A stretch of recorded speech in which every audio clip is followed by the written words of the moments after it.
How to verify your Cash App account. Hey everyone, welcome back to another tutorial video. In today's video, I'll show you how you can verify your Cash App account. So to do that, first of all, open the Cash App on your mobile device and then simply log into your account. Now once you've logged in, your home page will look somewhat like this, where you'll have to tap on the bottom left corner of your screen, which looks like a little home icon. Now you may be wondering what the benefits of verifying your Cash App account is. So the benefits are basically you will be able to buy and sell Bitcoin and also invest in stocks once you verify your account. Now if your account is not verified, you won't be able to trade Bitcoin or invest in stocks. So if you want to enable those two options, you'll have to verify your Cash App account. Now to verify your Cash App account, simply tap on any one of the two options such as buy Bitcoin or invest in stocks. Now let us simply tap on the option buy stocks.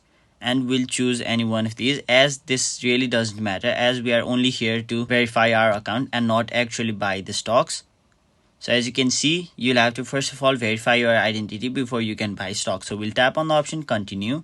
And now in order to verify your account, first of all you'll have to enter your legal first name and your legal last name. After that, you'll have to enter your date of birth, and then if it asks you to enter the last 4 digits of your social security number, simply enter that over there. But if it asks you to enter your full 9-digit SSN, you'll have to enter that, and once you've done that, you will be taken to this page where it'll ask you to verify your identity with a photo of your ID or your face to continue. So once you tap on the option continue, it'll open the camera and you'll have to take a photo of both your ID as well as a selfie, and once you've done that, you'll have successfully verified your Cash App account. So that was it for this video. Hope this video was helpful to you guys, and if it was, make sure you like this video and subscribe to our channel so that you don't miss out on further videos such as these.